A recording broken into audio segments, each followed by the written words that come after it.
Hello students, welcome in standard 10 subject mathematics. This is chapter number 2 polynomials and we are in lecture number 4 now. Last time we have seen the zeros of the linear polynomial and related to graphs were there and how the geometrical meaning of zeros of the polynomial were there.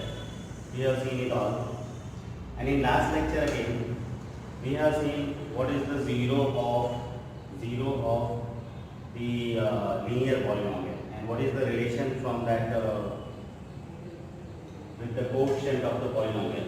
As we have seen that a linear polynomial is ax plus b in standard form and its zeros are 0 is only one, exactly 1 0 was there, and it is minus b upon a, right, and that was the minus constant upon the quotient of x. So about linear polynomial we have seen in the last lecture. So in here relationship between the zeros and coefficient of a polynomial, we are taking the quadratic polynomial and cubic polynomial only. Why we are not taking the linear polynomial? Because about that in last lecture we have seen the zeros also and the relation with the coefficient of polynomial also. Okay, so for the quadratic first, if alpha and beta are the zeros of the quadratic polynomial px, as you know that quadratic polynomial is in the form of ax square plus bx plus c, where a is not equal to 0. This is quadratic standard form polynomial, and if alpha and beta are zeros of these quadratic polynomial, then x minus alpha and x minus beta are the factors of px. This we know, right? If these two are factors of this, so multiplication of these two will give this polynomial. So therefore ax square plus bx plus c equals to k times x minus alpha into x minus beta, because they are factors. Why they are factors? Because alpha and beta are zeros of this polynomial. Now we have introduced this k. So what is k? Where k is a constant. It may be any constant, any real number. So again the k times, this is the simplification of x minus alpha into x minus beta, as we know that x into x square minus sum of alpha plus beta, that is sum of alpha and beta into x plus product of alpha and beta. We can expand this way and this will be the expansion form. Now if you multiply k inside, it will be kx square minus k times alpha plus beta into x plus k times alpha beta. Now this expanded form, if we compare with this standard form ax square plus bx plus c, the quotient of x square is a, the quotient of x square is k. So a equal to k. Here the quotient of x is b, and here the quotient of x is minus k times alpha plus beta. So it is minus k times alpha plus beta. Compare the constant c equals to k alpha beta. So comparing the quotient of x square, we will get a equal to k. Comparing the quotient of x, we will get b equal to minus k into alpha plus beta, and comparing the constant term c equal to k alpha beta, we will get. This gives the sum of zeros as alpha plus beta. If you do, it will be minus b upon a, right? So it is minus b is what? B is the quotient of x, so coefficient of x, upon a. What is a? The quotient of x square, quotient of x square. And product of zeros, alpha into beta is equal to c upon a. You can see alpha plus beta minus alpha plus beta is minus b upon a type, you will get, and alpha into beta you will get c upon a, that is c is constant term upon a is again quotient of x square. So this way for the quadratic polynomial, if alpha and beta are two zeros of the quadratic polynomial, we have to remember that sum of the zeros are alpha plus beta equals minus b upon a, that is minus, what is b? The quotient of x upon quotient of x square we have to remember, and the product of zeros alpha into beta equal to c upon a, in that we have to remember constant upon quotient of x square. right? This is for the quadratic polynomial. The zeros are there and relationship between the zeros and the quotient of. These are the zeros sum and these are the quotient. Between that the relations are here for the quadratic polynomial. For the quadratic polynomial we have seen the zeros and their relationship with the quotient of polynomials. Now we will talk about cubic polynomial.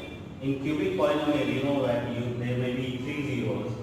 So similarly, if alpha, beta and gamma are the zeros of cubic polynomials, px equals to. The standard form of cubic polynomial is ax cube plus bx square plus cx plus d, where a is not equal to 0. Then the sum of zeros that will be noted as alpha plus beta plus gamma equals to minus b upon a. In this case, minus is as it is. What is b? It is quotient of x square, so here quotient of x square we have written. What is a? It is quotient of x cube. One thing is common here always in quadratic or in linear, in quadratic, in cubic. Every time in denominator there will be quotient of the first term, that you can say always a. In linear it is quotient of x. In quadratic, a is the quotient of x square. In cubic, a is the quotient of x cube. So always a will be down. So as per linear, quadratic or cubic, we have to understand that what is a? In linear we will say quotient of x. In quadratic we will say quotient of x square. In cubic we will say it is quotient of x cube. So here it is quotient of x cube. The sum of zeros alpha plus beta equal to minus b upon a, where minus is as this, b is quotient of x square upon quotient of x cube. Sum of the products of two zeros. It is like alpha plus beta into gamma plus gamma into alpha. This is called sum of the product of two zeros equal to c upon a. What is c in this case? Quotient of x upon a is again quotient of x cube. Now simply product of zeros is alpha into beta into gamma, and it will be minus d upon a. So minus as what is d? In this case it is d is constant term upon a is again the quotient of x cube. So this way for the linear we have seen in last lecture, and for quadratic these are the zeros and their relations with the quotient of polynomial, and for cubic as well. So it will be useful in the examples also. Example 2 and 3 I have done simultaneously because they are the same type of examples in the textbook given. In both we have to find the zeros of the quadratic polynomials. In example 2 it is given x square plus 7x plus 10, and in example 3 it is given x square minus 3. These two are polynomials, and in both we have to find the zeros and we have to verify the relationship between the zeros and the quotient. Like this we have to verify that they are following this relationship or not. So in solution we will first solve the example 2, and it is having the polynomial x square plus 7x plus 10. So polynomial px equal to x square plus 7x plus 10 I have taken. By factorization you will get x plus 2 into x plus 5. As we have seen in last lecture that to find zeros, what we do? We start with px equal to 0. If we start with px equal to 0, then x plus 2 into x plus 5 equal to 0. If x plus 2 into x plus 5 equal to 0, it will be x plus 2 equal to 0 and x plus 5 equal to 0. From this, what is the value of x we will get? Plus 2 will be that side, so minus 2, x equal to minus 2, and here plus 5 will be this side, so x equal to minus 5. So minus 2 and minus 5 are the zeros we got. Now we will check that they are following this relationship or not. So in relationship, two formula we have for quadratic polynomial, sum and the product. So we will check both of that. Sum of the zeros if we do minus 2 plus minus 5 equal to minus 2 and minus 5 minus 7 will be. Now minus 7 can be written as minus 7 upon 1. So minus as it is. What is 7 in this polynomial? You see 7 is the quotient of x. So that is quotient of x. Upon what is 1 is this? It is a. It is the quotient of x square. Quotient of x square 1. So here sum of the zeros, what we got? Minus of quotient of x upon quotient of x square, that is minus b upon a, and sum of the zero is here minus b upon a. You can see by theory. So yes, it is following the relationship of sum of the zeros. Now we will check about the product also. Now product of the zeros we do here. So zeros are minus 2 and minus 5. We have to do product. Product means multiply. Minus 2 into minus 5. Minus minus plus. 5 to the 10 it is. This 10 can be written as 10 upon 1. And now 10 upon 1. 10 and 1 you see in the given polynomial. 10 is here the constant term. It gets C place. And 1 is the quotient of x square, it is a.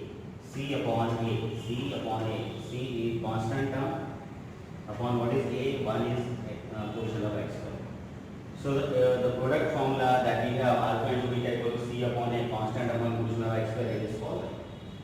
So in example 2 we have seen that this is found the zeros and verifying the relationship between zeros and quotient, so it is verified. Similar way, in this example 3, x square minus 3 is given as a polynomial. We will go similar. So bx equals to, as we are given x square minus 3, this x square minus 3 can be written as x square minus 3 can be written as root 3 square. This is like a square minus b square. So factors are a minus b plus b like. So x minus root 3 into x plus root 3 we got. Now again to find the zeros of the px equal to 0 we take. If px equal to 0, that means x minus root 3 x plus root 3 equal to 0. That means x minus root 3 equal to 0 and x plus root 3 also equal to 0. From here, minus root 3 will be here, the plus root 3, so x equal to root 3 we will get. And here, plus root 3 if I take here, minus root 3, so x equal to minus root 3 we will get. So here we get two zeros are root 3 and minus root 3. Now we will check sum and product. So sum of zeros, we do root 3 plus minus root 3 is minus plus minus root 3 minus root 3 equal to 0 we are getting. This 0 can be written as minus 0 upon 1. Minus 0 upon 1. So in this given expression, you can see x term is not given. X square given when x term is not given. So we will consider it is 0x. 0x. Okay. So if we consider 0x, so b equal to 0 we will have. So in place of 0 we can write b there. And what is a? It is quotient of x square which is 1. So it is a. So we are getting minus of as minus quotient of x, that is 0 in this case because x term is not given. So we will consider the quotient of x as 0. The quotient of x, and what is 1? 1 is the quotient of x square. Quotient of x square is 8. So sum of zeros is verifying this relationship. Now we will see the product is verifying or not. Product, if you do of these two zeros, we got whatever we got. So root 3 into minus root 3 plus minus minus root 3 into root 3, 3. Now this minus 3 can be written as minus 3 upon 1. Now this you see here, minus 3 is this on constant place, that is c. So c upon 1 is this a. So c upon a. So what we got? Constant term minus 3 upon quotient of x square. Constant upon quotient of x square, the product. So this way in example 2 and 3, this type of question is given in the exercise 2.2, question number 1. So it is your homework to complete now exercise 2.2, it's question number 1. It is your homework, and they both all 6 questions are there in question number 1. They will have this type of example 2 and 3 types of all the questions, and you can do this way. And this is the theory related. This is all you have to write down in very well handwriting. In exam, 1 mark question can be asked from this theory anyway, right? And related to this, any question can also be asked. So you are suggested to write down it very well handwriting, and remember this, understand this. And example 2, 3 you do, and then in homework, question number 1 of exercise 2.2 we have to do.